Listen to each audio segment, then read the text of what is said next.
Bismillahirrahmanirrahim. Assalamualaikum warahmatullahi wabarakatuh. Waalaikumsalam. Alhamdulillahi rabbil alamin. Hamdasy syakirin, hamdan na'imin, hamdan yuwafi ni'amahu wa yukafi mazidah. Ya Rabbana lakal hamdu kama yanbaghi jalali wajhikal karim wa 'azimi sultanik. Radina billahi rabba wa bil islami dina wa bi Muhammadin nabiyya wa rasula. Ashhadu an la ilaha illallah wahdahu la syarika lah wa ashhadu anna Muhammadan abduhu wa rasuluh arsalahu bil huda wa dinil haq liyudhhirahu 'ala ad-din kullih wa kafa billahi shahida. Allahumma arhamna bil Qur'an wa 'allimna minhu ma jahilna wa dhakkirna minhu ma nasina bi rahmatika ya arhamar rahimin. Amma ba'du. Ikhwani fillah al-'azza arsyadakumullah, para santri yang dirahmati oleh Allah Subhanahu wa taala, para asatidzah di Ma'had Al-Muslimin yang juga dirahmati oleh Allah Subhanahu wa taala, para jamaah salat Isya di Masjid Al-Muslimin ini yang juga dirahmati oleh Allah Subhanahu wa taala, terkhusus kepada guru kita, ustadz kita, yaitu Ustadz Shalihul Hadi. Mudah-mudahan Allah Subhanahu wa taala senantiasa merahmati dengan rahmat yang diturunkan kepada kita semua insyaallah. Hadirin yang dirahmati oleh Allah Subhanahu wa taala,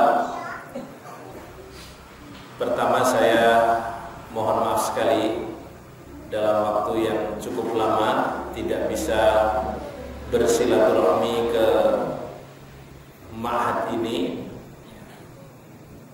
Bahkan kalau kata Ustadz Shalihul Hadi sudah bertahun-tahun katanya. Karena ini kan pindah dari 2015 pindah menjadi 2016, jadi dianggap sudah bertahun-tahun. Dan mudah-mudahan silaturahmi pada malam hari ini, yang ini adalah bagian dari roadshow dakwah, safari dakwah yang kami lakukan kepada beberapa kota yang kami mulai dari Cilacap tadi pagi, kemudian berpindah ke Purwokerto, kemudian berpindah ke Purbalingga, kemudian malam hari ini kami sudah berada di Pekalongan.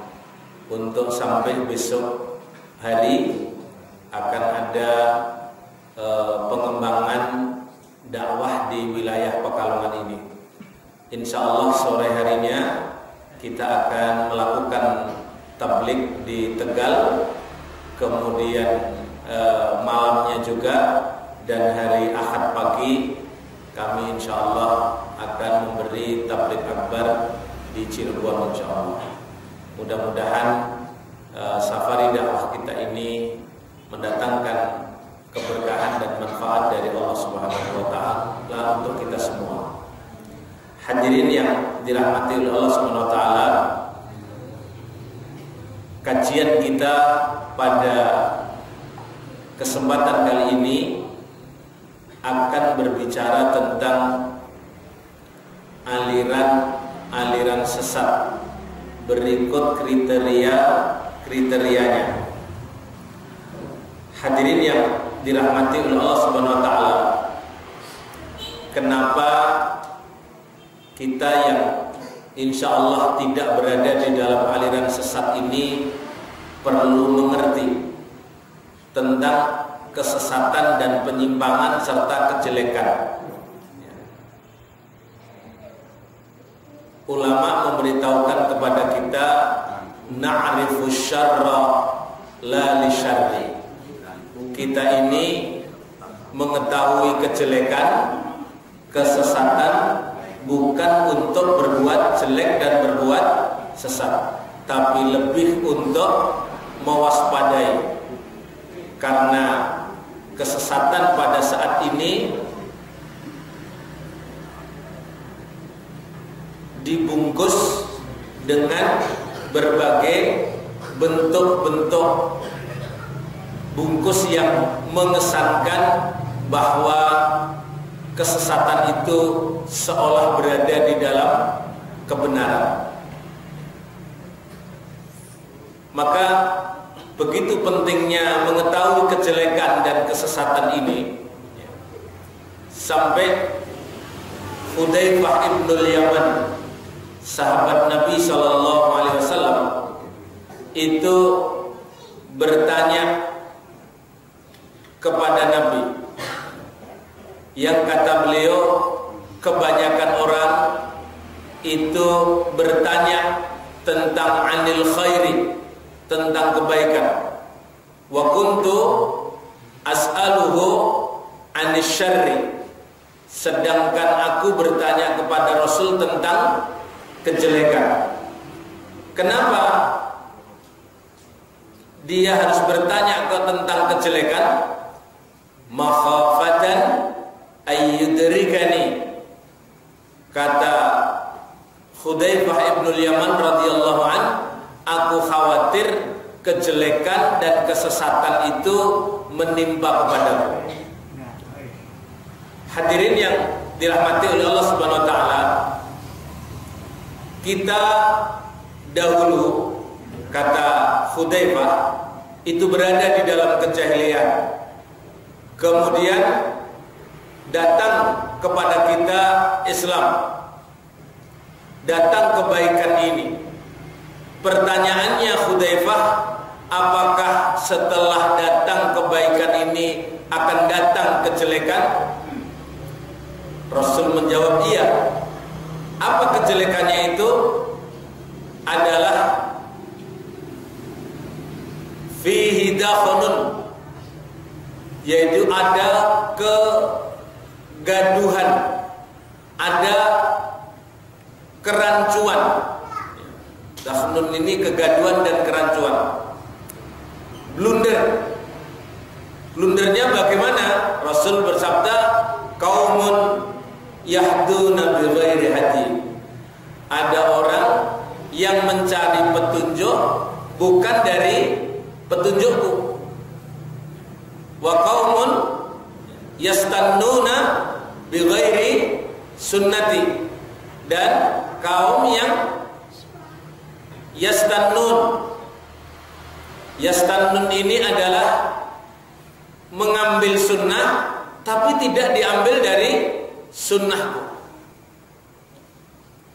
Dan kalimat ini kelihatannya relevan sekali dengan zaman kita ini. Ada orang yang mencari pitutur kebenaran bukan dari Rasulullah. Ada orang yang pengen mengikuti petunjuk tapi bukan petunjuknya Rasulullah sallallahu alaihi wasallam. Yang pada akhirnya akibat petunjuk ini tidak diambil dari Rasul sallallahu alaihi wasallam, mereka kemudian terlunta-lunta di dalam apa ini? Kesesatan. Terlunta-lunta di dalam penyimpangan. Dan keadaan ini diperburuk dengan datangnya kejelekan yang kedua. Kejelekan yang kedua itu apa? Kata Rasulullah, du'atu ala abwab jahannam, para penyeru yang berdiri di atas pintu-pintu jahannam.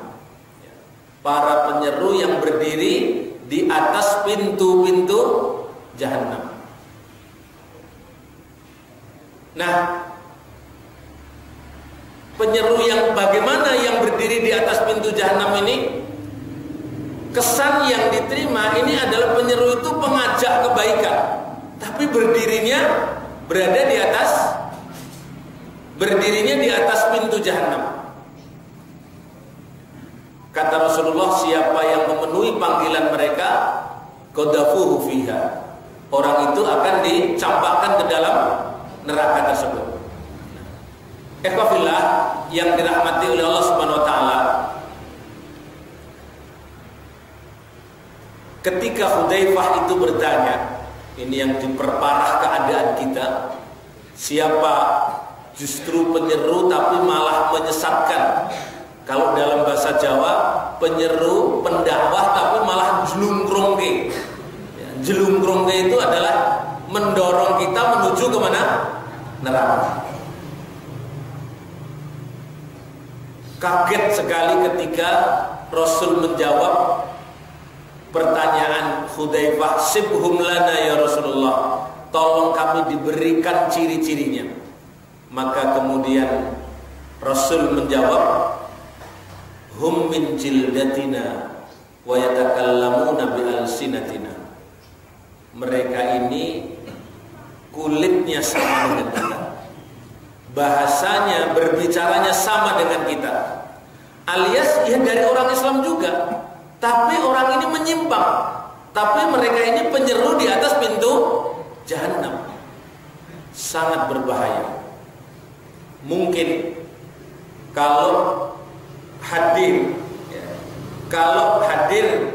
ke tempat kita ini, barangkali di kalangan bapak-bapak dan ibu-ibu sulit untuk mengenalinya, karena kadang bisa jadi jenggotnya itu lebih lebat daripada Ustaz Sholiqul Hadi, batuknya lebih hitam, dan kelihatan performanya itu sebagai seorang alim, tapi ternyata menyimpang dari garis kebenaran. Maka hadirin yang dirahmati oleh Allah Subhanahu wa taala, kita pengen mendapatkan keterangan ini agar kita tidak terjebak di dalam kesesatan. Terutama sekali ketika kita mendengar di mass media, di berita-berita baik di televisi maupun di berbagai mass media yang lain, termasuk medsos, media sosial, WA, Facebook, Twitter, dan yang lain, Instagram, dan yang lain, tentang berita yang lagi naik daun, yang kemudian kelompok itu dinamai dengan Gafatan, Gerakan Fajar Nusantara, yang di Solo ini dijadikan pusat penampungan bagi orang yang menjadi korban pemahaman yang menyimpang ini. Ditampung di Asrama Haji Donohudan di Solo.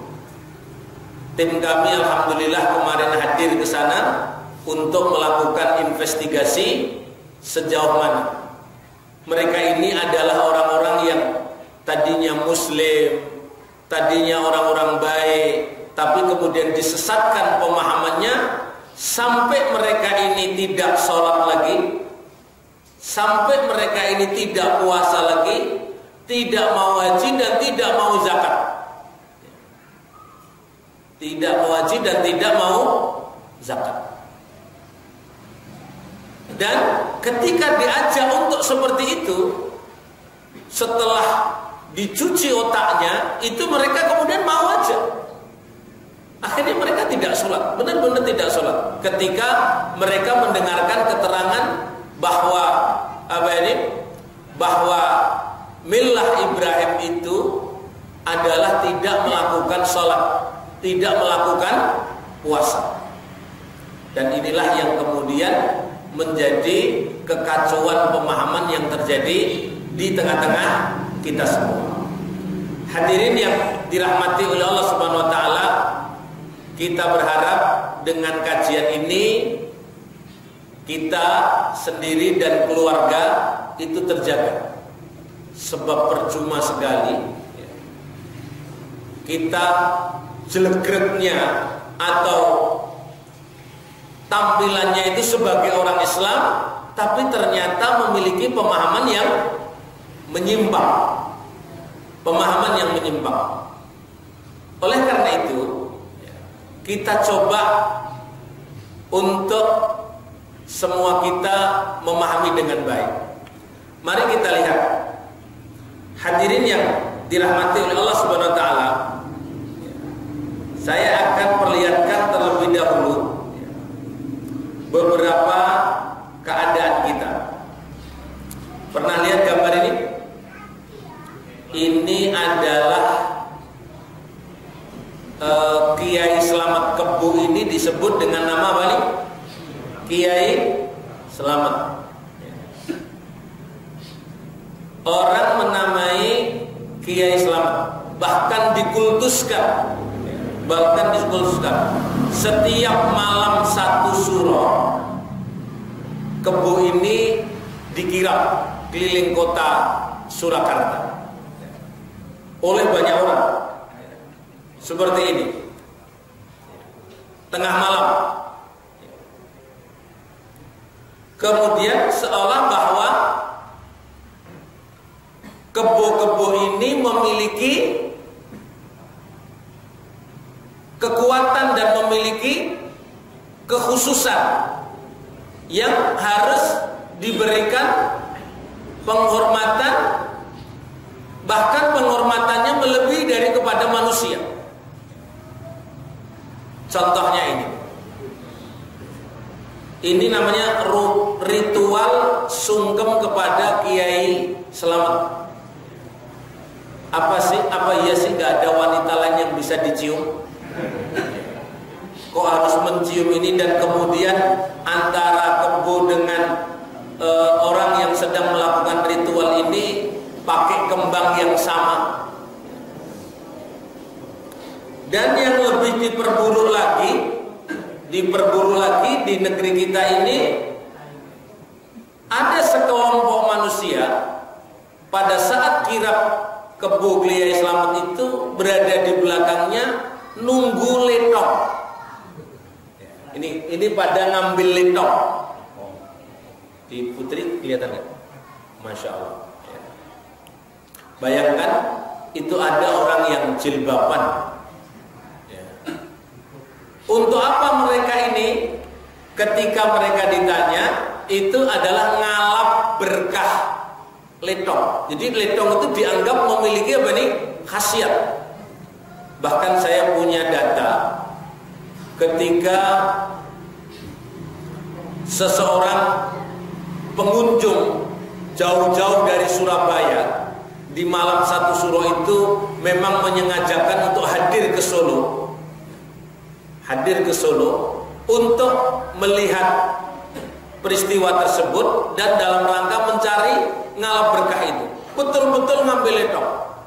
Ketika ditanya oleh wartawan, apa yang menjadi tujuan, kenapa Anda jauh-jauh hanya untuk ngambil letong ini dari Surabaya loh?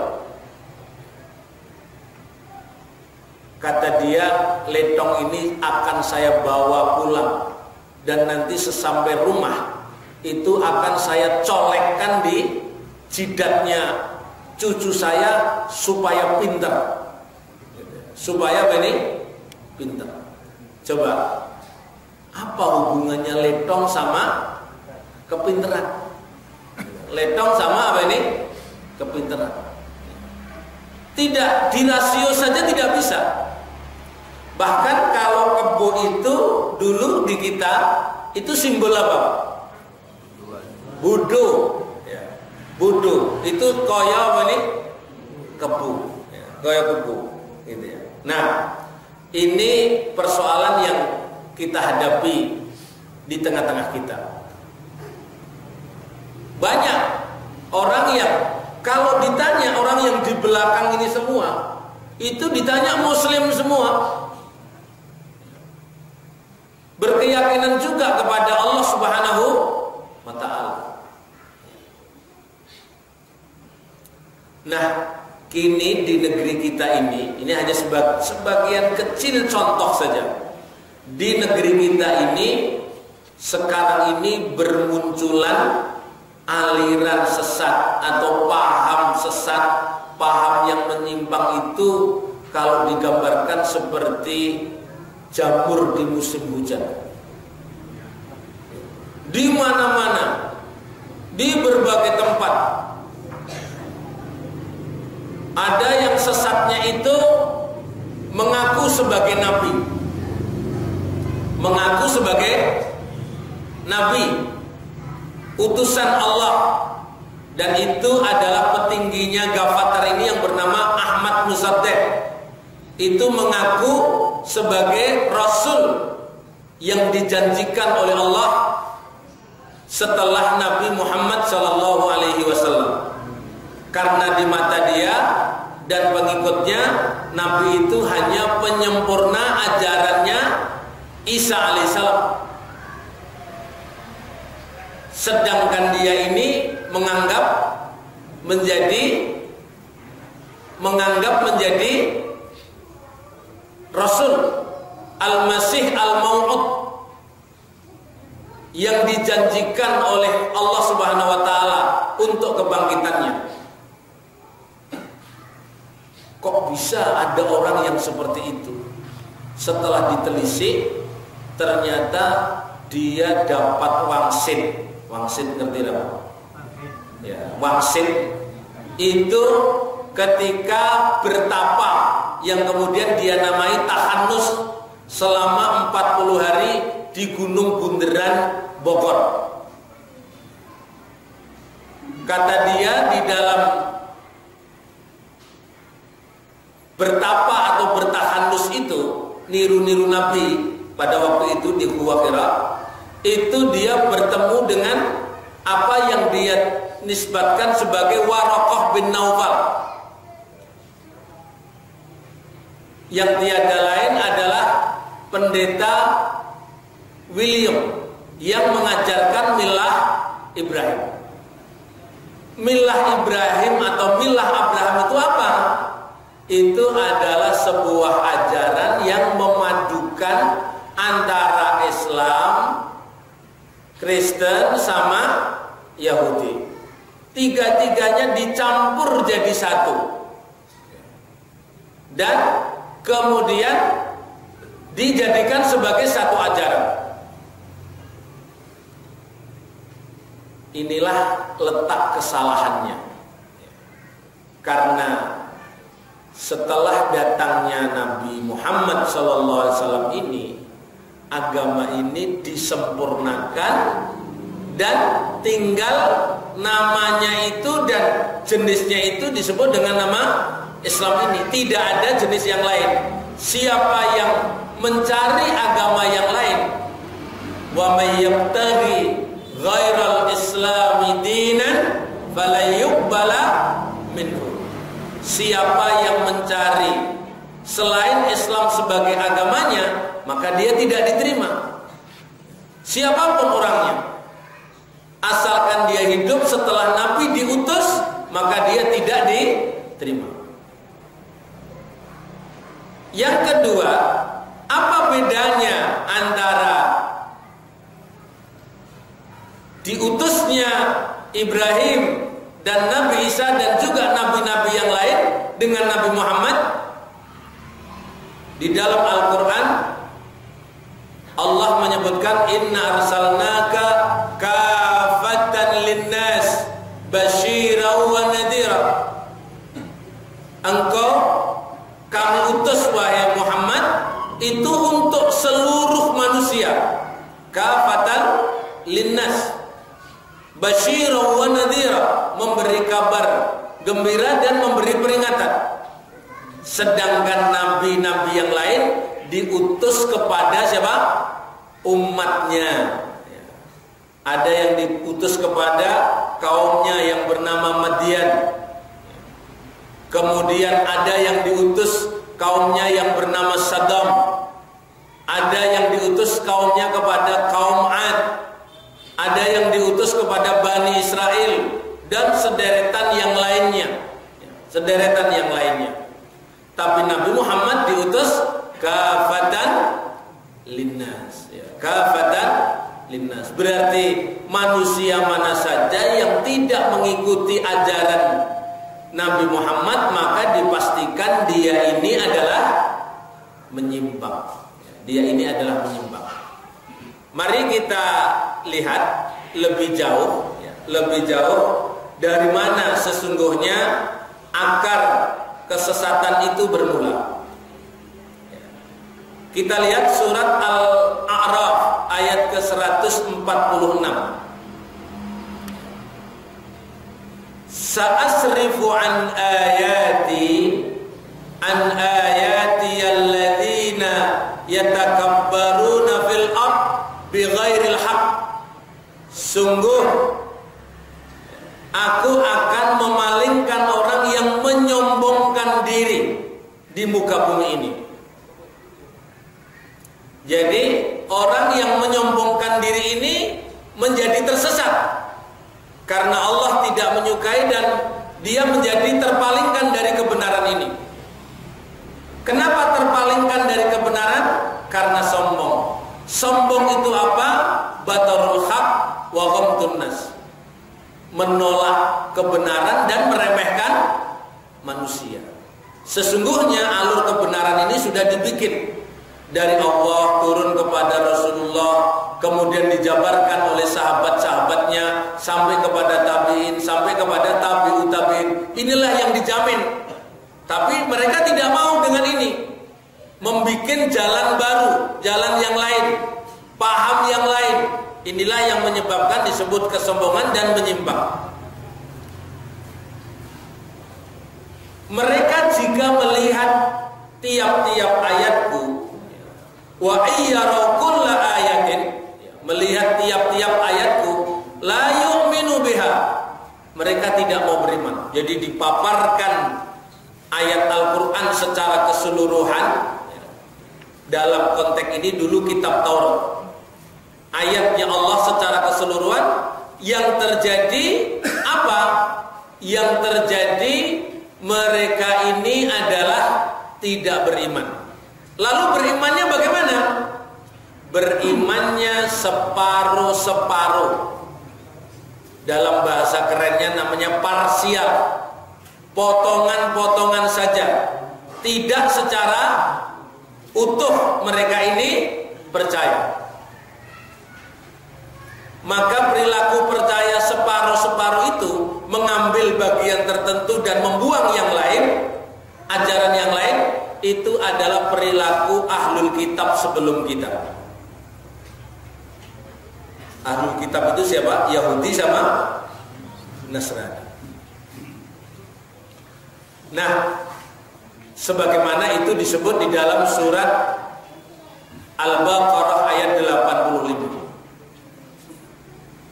di mana Allah menyebutkan bahwa mereka ini afatu'minuna bi ba'dil kitab wa takfuruna bi ba'din. Apakah engkau mengambil bagian dari kitab tertentu dan mengingkari kitab yang lain? Maka tidak ada balasan bagi mereka yang berperilaku demikian illa khizyun fil hayatid dunya. Mereka akan mendapatkan kesempitan di muka bumi ini. Wa yaumal qiyamati yuradduna ila asyaddil adab. Di hari kiamat mereka akan dikembalikan kepada adab yang pedih. Di hari kiamat mereka akan dikembalikan kepada adab yang pedih. Kalau begitu pertanyaannya, Islam yang benar itu bagaimana? Jawabannya yang tidak sepotong-sepotong. Karena sepotong ini akan membuat kesesatan. Mengambil kebenaran bagian tertentu dan mengambil kesesatan pada bagian yang lain. Ya. Tidak ada balasan bagi mereka ini kecuali kesempitan di dunia. Maka semestinya sikap kita adalah udkhulu fis silmi kafah. Masuklah kalian ke dalam agama Islam ini secara menyeluruh. Secara menyeluruh. Jadi ciri pertama itu kalau diperlihatkan seluruh ayat, mereka tidak mau mengambil. Bukan berarti tidak ada yang diambil. Bagian-bagian tertentu diambil, bagian yang lain dibuang. Bagian yang lain dibuang. Kalau dalam umatnya Nabi Muhammad itu sholat, puasa, zakat itu diambil dari ajaran agama ini. Tapi mengatur hukum, mengatur politik, mengatur negara, mengatur keuangan, memakai sistem yang lain. Inilah yang membuat kesesatan. Membuat apa ini? Kesesatan. Yang kedua, wa iyyarau sabilar rusdi la yattakhiduhu sabila. Jika mereka ini melihat jalan yang membawa kepada petunjuk, didudoi jalan sing apik, diberitahu jalan yang baik, mereka tidak mengambil jalan itu sepenuhnya. Jadi kalau diberitahu ini loh ajaran yang benar, sumber ajaran yang benar itu patokannya dari Quran, dari hadis Nabi, dari ijma'nya para sahabat, mereka nggak mau, justru mengambil yang lain. Ini ciri yang ketiga. Itu yang kedua. Ciri yang ketiga itu wa iyyarau sabilal ghayyi. Kalau dia diperlihatkan jalan yang menyimpang, yattakhiduhu sabila. Justru jalan yang menyimpang itu yang diambil dengan berbagai alasan. Kalau di Bandung itu banyak para mahasiswa dan mahasiswi itu mengikuti paham Syiah. Salah satu alasannya, kalau di paham Syiah itu dibolehkan mut'ah, kawin kontrak bebas. Mau setem, tahu setem nih? Setem itu waktunya pendek, nanti hanya beberapa jam saja. Ada yang long term. Long term itu waktunya panjang. Maka dalam sebuah kisah kemarin ada seorang ibu yang berangkat umroh, kemudian kebetulan mengikuti yang diikuti travelnya ini adalah Syiah, maka kemudian ibu ini bertanya, kami harus pakai muhrim, kami nggak punya muhrim. Akhirnya diberikan tawaran, ibu ada jalan untuk punya muhrim. Ibu, saya kawin kontrak selama umroh. Umroh itu sekitar 10 sampai 14 hari. Selama ini umroh. Oh, caranya begitu ya Pak Ustadz? Oh iya. Nanti ibu yang muhrimi adalah saya. Enak banget ya nek jadi ustaz tadi gue. Akhirnya selama 10 hari itu dalam perjalanan dikeloni karo si ustaz itu. Sak kamar karo si ustaz itu. Padahal dia masih punya suami.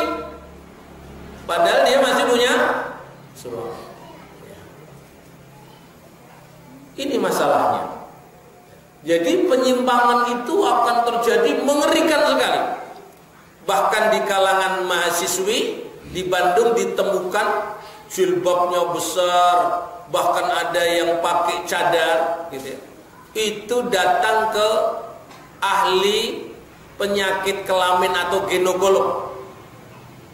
Itu mengkonsultasikan dia punya penyakit kelamin yang mengerikan. Wanita-wanita yang jilbab besar hitam tadi, tapi bukan yang belakang ini. Itu datang bertanya, minta disembuhkan, punya sakit seperti itu, sakit kelamin. Ketika Pak dokter ini menelisik lebih jauh. Kenapa orang-orang ini mestinya akan pakai jilbab yang baik, kemudian mestinya tidak melakukan hubungan ini karena penyakit seperti ini hanya karena hubungan bebas yang tanpa batas sampai keluar penyakit seperti ini, kata dokter. Lalu ditelisiklah, Anda ngaji di mana? Apakah Anda ngaji dengan Jalaluddin Rahmat? Apakah Anda ngaji di tempat ini? Akhirnya ketika dijawab iya semua, maka Pak dokter itu mengatakan Anda terjebak di dalam kesesatan, yaitu Anda mengikuti paham Syiah, dan paham Syiah itu membolehkan mut'ah, dan sakit Anda ini karena itu. Karena itu. Bayangkan, jilbabnya besar, tidak kelihatan, tapi menyimpang.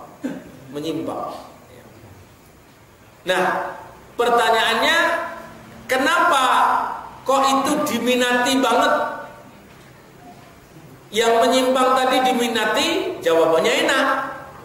Jawabannya kemudian enak. Dan itu kemudian tanpa disadari itu membuat kerusakan di muka bumi ini. Nanti ikut liberal yang sudah divonis sesat oleh Majelis Ulama Indonesia juga enak, karena memahami nas itu atau Quran itu bebas, tidak ada kaidah, tidak ada patokan, terserah, diserahkan kepada masing-masing. Jadi Quran itu dipahami dengan cara masing-masing, dan akibatnya terjadi berbagai ragam pemahaman yang menyimpang karena berdasarkan masing-masing. Dan inilah yang terjadi di negeri kita. Dan kebanyakan yang ikut liberal, pluralisme, sekuler itu adalah anak-anak kampus, mahasiswa maupun mahasiswa. Kenapa? Karena pengen kebebasan, pengen ada jalan baru, pengen ada improvisasi, pengen tidak kolot dan yang lain. Yang kemudian justru malah mereka ini keblinger. Nah, jadi jenis yang ketiga ini kalau dipaparkan, diperlihatkan kepada mereka, ini loh jalan yang menyimpang, apa yang terjadi? Justru mereka yang menyimpang itu yang diambil. Nah, inilah dzalika bi annahum kadzdzabu bi ayatina, yang demikian itu mereka mendustakan ayat-ayat kami, wa kanu anha ghafilin, mereka terhadap ayat-ayat kami itu adalah lalai atau lengah. Nah, hadirin yang dirahmati oleh Allah, dasar yang kedua itu adalah surat Al-An'am ayat ke-55. Wa kadzalika nufassilul ayat walitastabina sabilul mujrimin.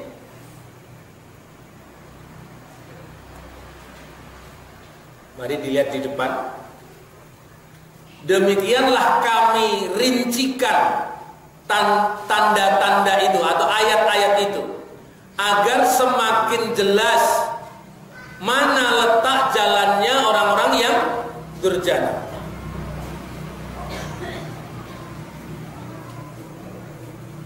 Yaqulu ta'ala, terjemahkan tafsirnya, wa kama bayyana ma taqaddama bayanu minal hujat wad dalail ala tariqil hidayah war rasyad wa dammil mujadilah wal inad, sebagaimana yang sudah dipaparkan keterangan tentang dalil-dalil tariqul hidayah, jalan untuk menuju petunjuk, warosat, dan mendapatkan petunjuk, wadamil mujadilah, dan larangan untuk membantah dan ngeyel, itu sudah diterangkan. Justru mereka ini malah mengambil yang ngeyelnya, mengambil yang membangkangnya, mengambil yang menolaknya. Nah, maka pantas kemudian mereka berada di jalan yang menyimpang, yaitu thariqul mujrimin al-mukhalifin, yaitu jalannya orang-orang yang durjana yang menyimpang lir rasul, menyimpang dari garisnya Rasul.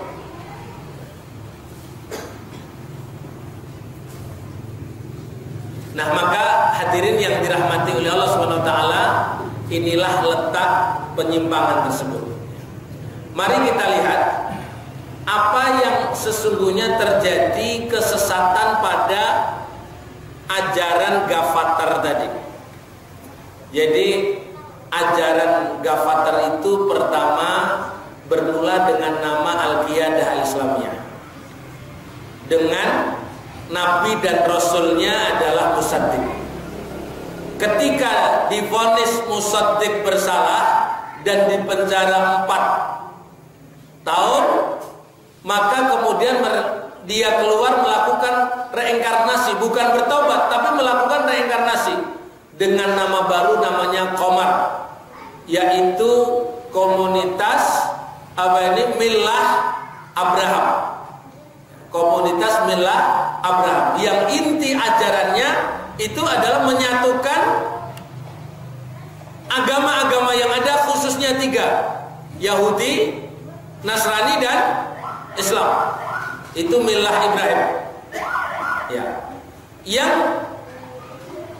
berikutnya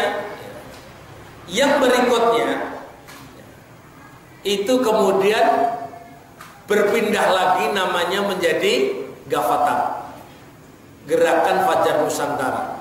Mereka caranya mendekati masyarakat itu dengan gerakan-gerakan sosial terlebih dahulu. Donor darah, bagi sembako, berkasih sayang satu dengan yang lain, memberi satu dengan yang lain. Itu terus dilakukan. Di balik itu ada upaya untuk menggiring kepada paham Millah Ibrahim tadi. Maka yang tadinya itu sholat, yang tadinya itu puasa, yang tadinya itu yakin tentang haji, bahkan ada yang sudah daftar, itu lalu dicabut. Nggak jadi haji, nggak sholat, nggak poso. Ini yang menyimpang. Ini yang menyimpang. Maka hadirin yang dirahmati oleh Allah, mari saya lihatkan di gambar apa? Iya. Jadi aliran-aliran Islam ya, yang sesat itu kalau dibagi menjadi 2 gini. Yang klasik itu dinamakan animisme, dinamisme, sinkritisme, nabi palsu. Animisme, dinamisme itu sudah kita pernah bahas. Maksudnya dulu di sekolah sudah diketahui, orang yang berkeyakinan tentang benda tertentu memiliki kekuatan. Orang yang punya keyakinan-keyakinan tertentu yang memiliki kekuatan menandingi Allah. Animisme, dinamisme. Sedangkan sinkritisme itu ngambil ajaran-ajaran lain dari berbagai agama, dicampur jadi satu dan dimasukkan ke dalam Islam ini, lalu diakukan bagian dari Islam. Namanya sinkritisme. Adapun nabi palsu sudah jelas. Sejak dulu ada Musailamah Al-Kadzdzab. Ada nanti orang-orang yang kemudian secara periodik itu mengaku nabi. Bahkan di daerah kita ini ada yang mengaku nabi. Di Karanganyar itu ada orang yang mengaku nabi, namanya Nabi Agus. Nabi Agus. Bayangkan, dari sudut jenenge kemawon itu sudah gak cocok. Nabi itu kan biasanya datang dari mana? Dari Arab. Namanya Islami dan Arab.